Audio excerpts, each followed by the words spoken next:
Verify that Stokes' theorem is true for vector field f of x, y, z equal to angle bracket y, x, negative z, end angle bracket, and surface S, where S is the upwardly oriented portion of the graph of f of x, y equal to x squared times y over a triangle in the xy plane with vertices of points 0, 0, the point 2, 0, and the point 0, 2.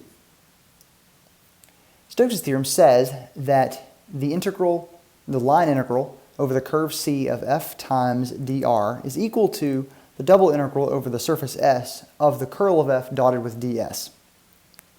For that purpose, we need to find each of these and show that they are in fact equal. Now, the curve C that we are concerned with is traced out by a triangle. However, this curve is composed of three paths.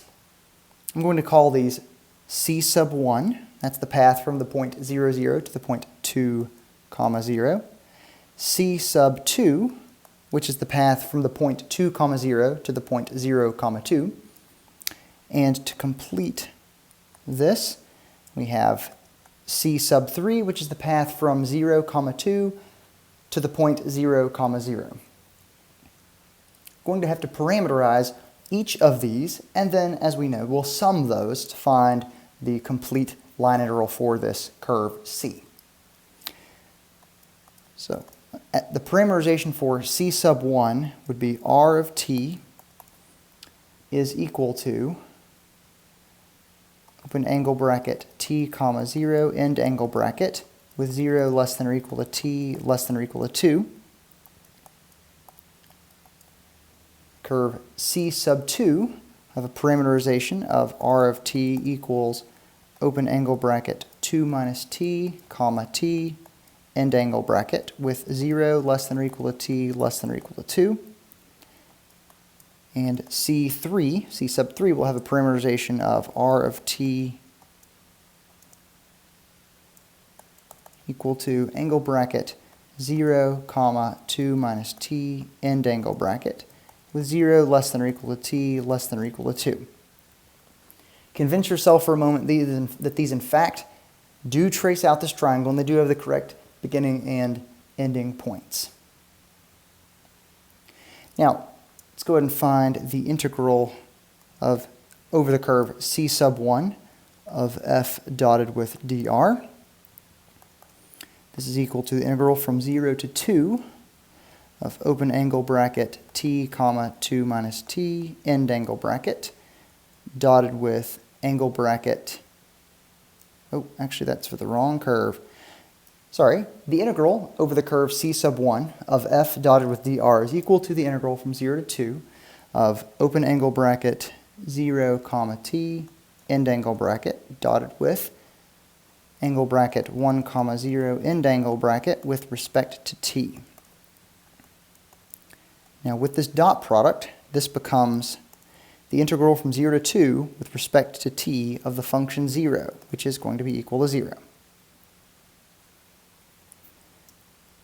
Now for the integral over the curve C sub 2 of f dotted with dr, this will be equal to the integral from 0 to 2 of open angle bracket t, 2 minus t, end angle bracket, dotted with angle bracket negative 1, 1, end angle bracket dt.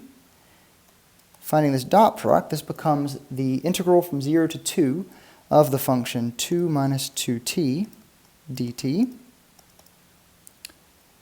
And we can find that that value with the antiderivative and evaluating that is also 0. Finally, we can find the integral over the curve C sub 3 of f dotted with dr.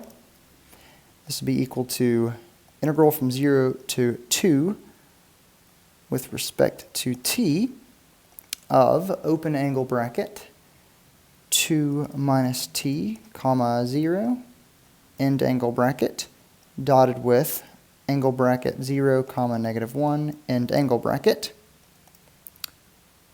Finding that dot product, this becomes the integral from 0 to 2 with respect to t of 0, which is equal to 0.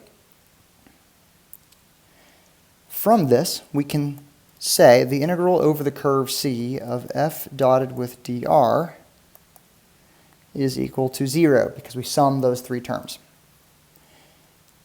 To verify Stokes' theorem, we need to show that the surface integral over the surface S of curl of f dotted with ds is also equal to 0. So the double integral over S of curl of f dotted with ds. And let's first actually go ahead and find what the curl of that is. And actually, I think I'll save that for you. There are a few definitions. But the curl of f is actually equal to